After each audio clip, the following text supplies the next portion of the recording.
Okay, today, ladies and gentlemen, I want to give you a short insight in our e-learning course for our hybrid electric vehicle trainer.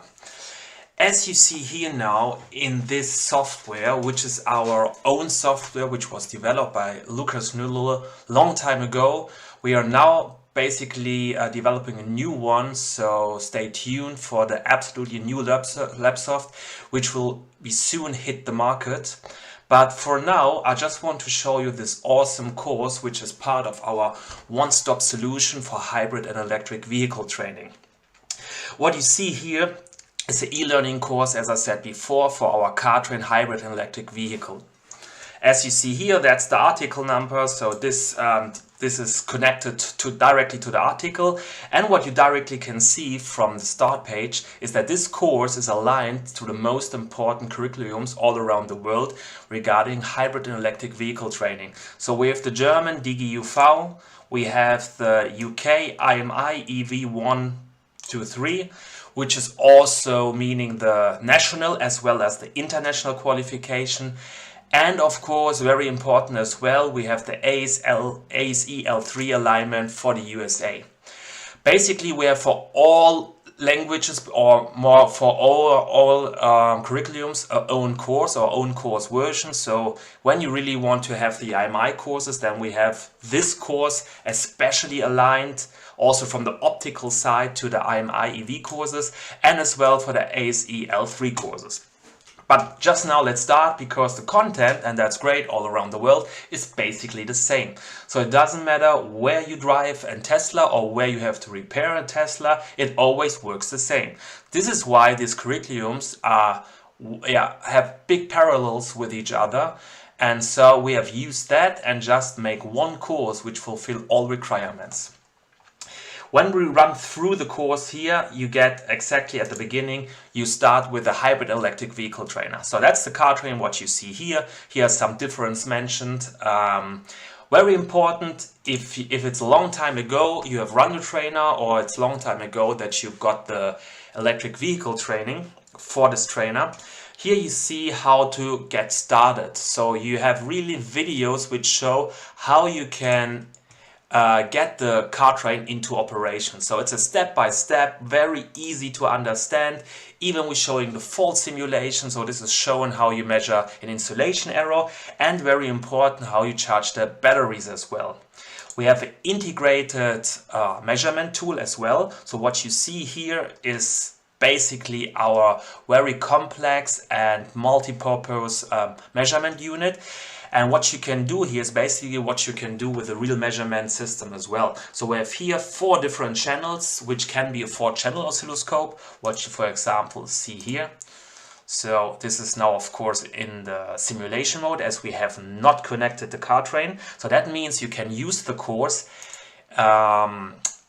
on simulation or in simulation mode. That means you don't have to connect the CarTrain and you can use it just for your own, or of course you use it in connection with the CarTrain. Here we can switch to 4-channel, and you see you have here now a 4-channel oscilloscope. We have different trigger options, we have here cursor options. This is really showing everything like a real oscilloscope would work. So everything is in here. The great benefit of this virtual version is that you even can save the signal what you did measure here inside the course under your user account. Beside this, we have also other tools which you see here. So we have voltmeter, ampere meter, dual voltmeter. We have different voltage sources, power supplies, and the connection is telling us that you can connect the whole system via USB or via Wi-Fi. So this is explained here, by the way. So this is showing you how to set up the Wi-Fi connection. That means that you can use this course on a tablet and connect this absolutely without any cables with the CarTrain, and then you are free to go. We have automated curriculum updates. That means, of course, this course is a living thing, so it's not once finished. That means we are always updating it. If we are seeing a new techniques, if there is a new safety operation or regulation or whatever, or some of the curriculums get updated, this will be directly flow into the course, and you have a lifetime guarantee that you can do a free update of it, of course. So that means just connect the computer to the internet, check the update page, and you're good to go. Then as well you can configure a network operation or a network connection. That means in the CarTrain, which you've seen before, so when we jump back to the equipment, you see here is a touch screen, a small touch screen. With this touch screen you see the different energy flows, and you can do the OBD operations, you see the speed, you see the load of the vehicle and much more things. But of course if you have 10 or more people and they're standing around the CarTrain, this is a little bit hard to follow. So what you can do here, you can connect this per Ethernet cable or per router, which is integrated into the delivery, and you can then bring this little touch screen up on a big projector or another big screen in order to make it available to the whole class. The next point is that we have a look at the various experiments.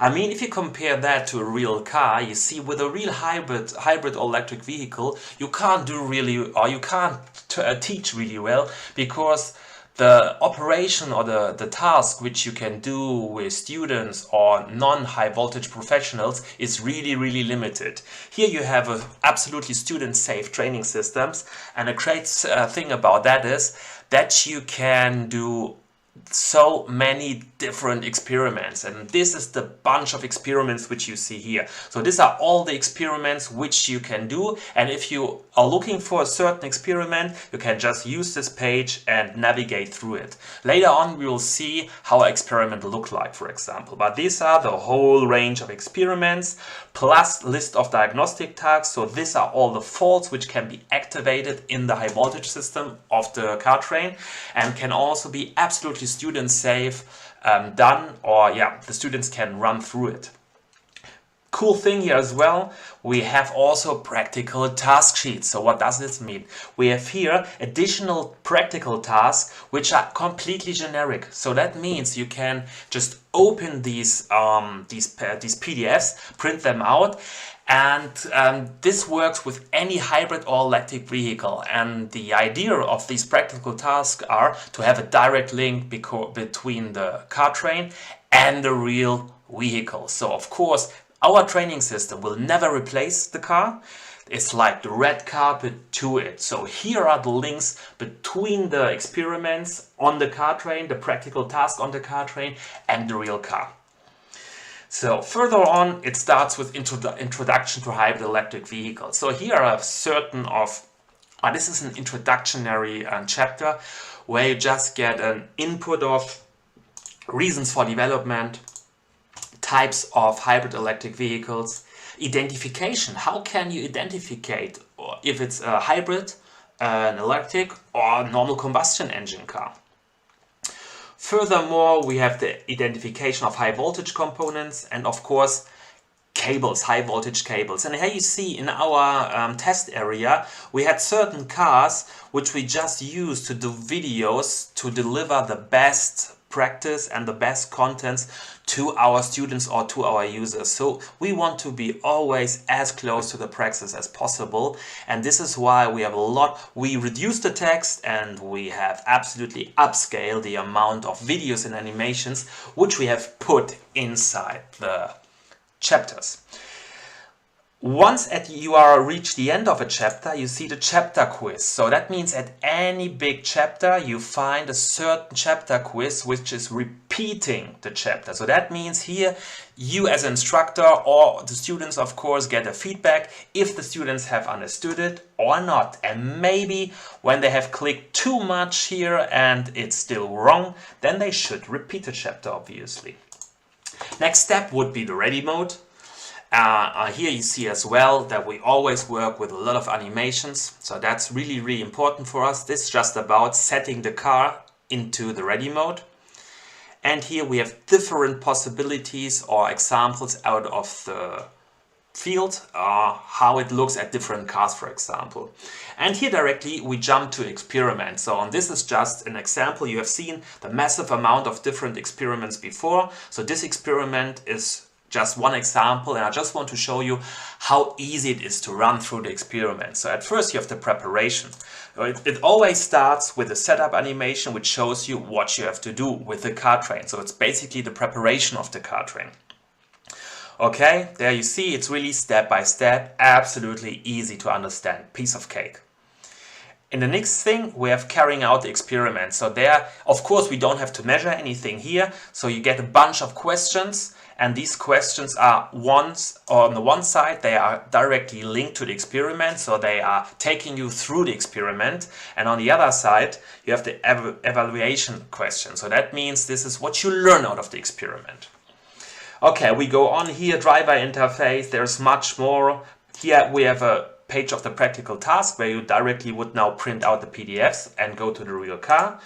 One of the most important chapters is of course safe handling of high voltage systems. And there are many different things, work categories, current path through human body. So where we're showing, okay, how can the current run through the body? What's the difference between AC and DC? Electrical isolation.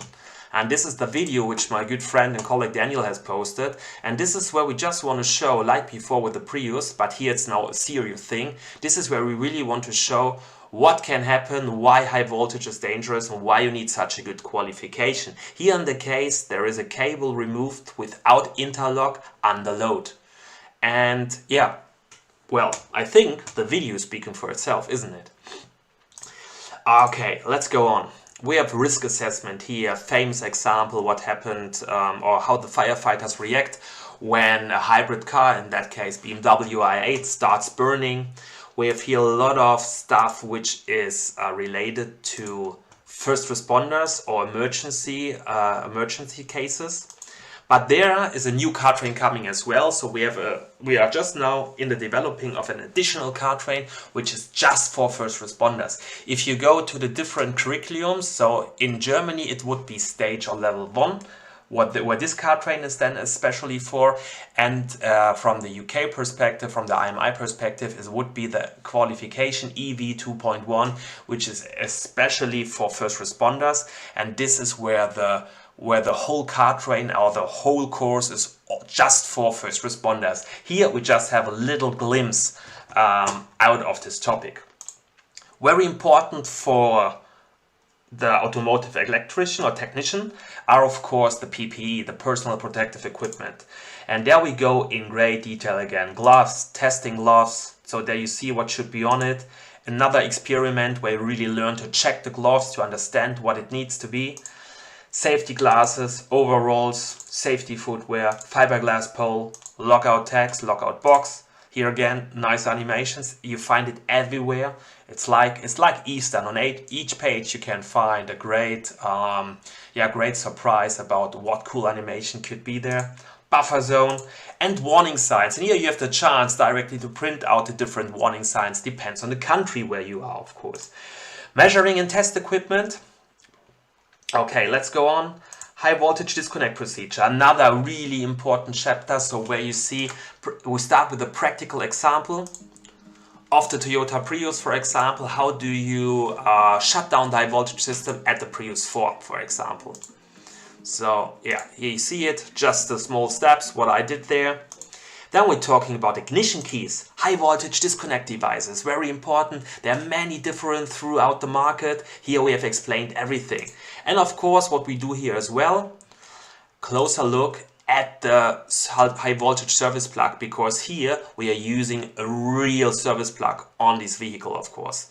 There you see, we pull it out and we have the chance here once on the animation, but the idea is then really to understand in practice what this service plug is about.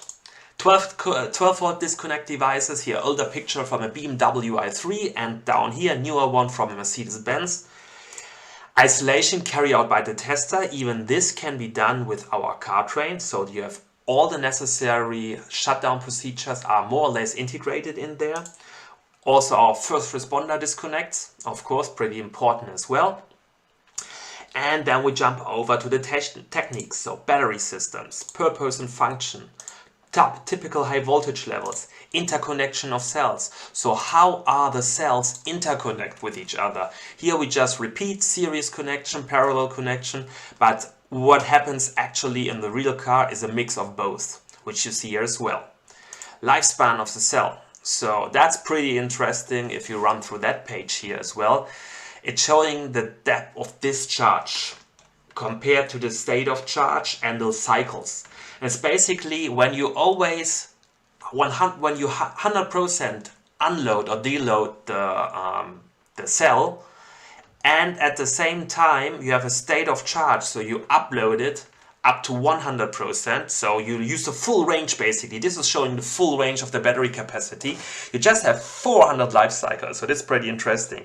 When you now don't charge it up to, or don't charge it up to 100%, let's say just to 80%, which is typical, then you have suddenly 3000 life cycles. And then when you go that you do not discharge the battery completely, then, and you just use 70%, then you are suddenly at 6000 cycles, and which is increasing the life of the single cells absolutely, yeah, massively.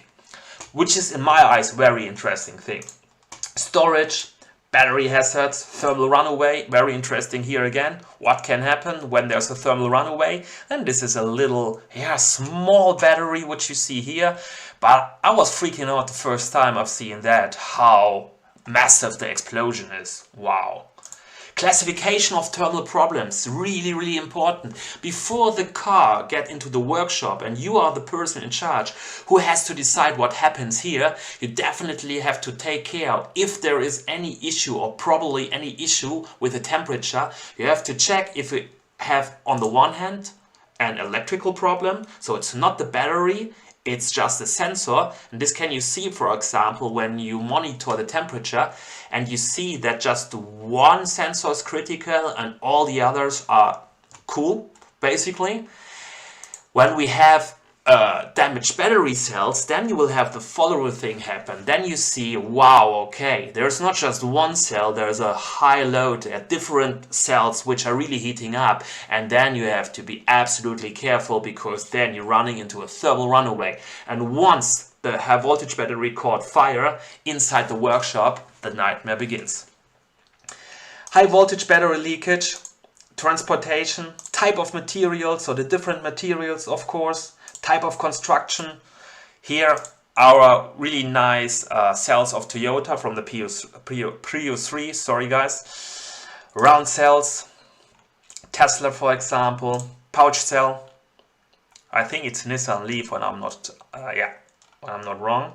Built-in protection, very nice. What you see here, the little thing at the Tesla, which is really clever at the Tesla basically. And if you just see this amount, this high amount of the different cells, this is just really amazing.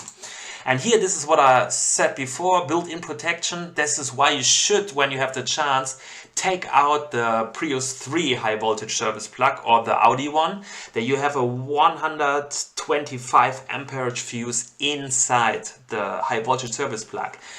Little note here, this is different to the Prius 4. The Prius 4 has a very, the high voltage plug is much more smaller, and you find the fuse inside the high voltage battery basically. Battery management. Okay, what do we have here? State of charge, really interesting, which showing you what we have seen before basically about the charge limit and the decharge limit basically. Yeah, what you see here, so what the car shows as 100% is basically 80%. State of health, also very important. So the cell will become more or less, it will get weaker over the time. And this is showing the state of health. Then we have voltage sensors, temperature sensors, temperature management, high voltage contact relays, really interesting here as well. Jump starting of a hybrid electric vehicle, also absolutely important to mention. Different battery diagnostics, 12-volt battery diagnostics. So you see, everything is in here, really there's no excuse. And then we jump to the power electronics, high voltage cables, shielding, electric motors, and that's a nice thing. So why is electric motor turning? And oh god, we don't use here much text, just let the animation speak, I don't have to tell you much. Okay, we have here the first phase, and you see there's a sinus running over it. So we have a magnetic field which goes in the one direction and the other direction. Do we see here any kind of turn? Of course not. Impossible to understand it here. So we add the second phase. Same thing, just a shift of 120 degrees. And now we see, okay, yeah, here's movement in it. And then the third phase is added. And now we are there, basically. Because now when you follow the arrows, there you see now that you get a magnetic force which going in a circle. And this you see then at least in the rotating magnetic field. Amazing animation, it's so easy to explain, and really every student got that just by now then. So it's so cool to explain it in that way. Synchronous motors, asynchronous motors of course. What's different there? Of course the rotor. And there are some bits and pieces which is pretty interesting about this kind of motor, so you should really get into it when you have the course. Resolvers and encoders really important for the synchronous motor or for the synchronous rotor in order to determine where the rotor is right now in the magnetic field, or in compared from rotor to stator basically. Regenerative braking, really cool what we did here. Don't do that at home. We were here on a test drive area and we connect up a measurement tool to our test Prius here basically. And yeah, what we see here is just the regenerative braking, the recuperation basically. So you have to see 1 millivolt is equals 1 amperage, and you see then when Daniel is really hard braking how high it goes up in order to create a really high current which goes back into the battery. Function of it. So when do we do the recuperation? When we do the hydraulic braking. Limits of it. And of course the operation. So that's pretty cool to see. When we just start here the animation, you see, okay, we accelerate. And you see the signal from the inverter now. So we have a PWM here basically, which also follows the shape of sinus, of course. Coasting, so no acceleration anymore. And then we push the bloody brake soon, right? Come on, guy, now. And what you see here, and that's fantastic, it's the same. We still, even when we do the recuperation, we still have the PWM and the inverter is working. So don't let you tell from any kind of books there will be a sinus and a 6-pulse rectifying. That's completely bullshit. What you see in here is the acceleration and the braking is exactly the same from the inverter. It just moves into different directions. So of course amplitude and frequency is changing, and this is just, yeah, against each other basically. But the signal is never a sinus, it's always the PWM from the inverter. Little X-course here. There's also experiment coming for it. Then we have inverters. I will just jump over that now in order not to make it too long here. We have electrical interlocks, really nice. Cool, how does an electric interlock work? We have an output here of 1.5 volts, so that means everything is fine here. All the interlock is everywhere shut. So now we open the inverter. Now we have 2.5. We close it again. We open the air conditioning, the high voltage air conditioning, 3.75. And now we open suddenly the inverter back again. 4.75. And there you see now how the car or how the interlock is operating. Just through the different, because each situation has or is causing a different voltage. And that means now, what does it mean? The car does exactly know where you have interrupt the interlock. Diagnostics here as well, it's always about diagnostics, really important. Potential equalization, also very important, don't underrate that topic. It's absolutely important.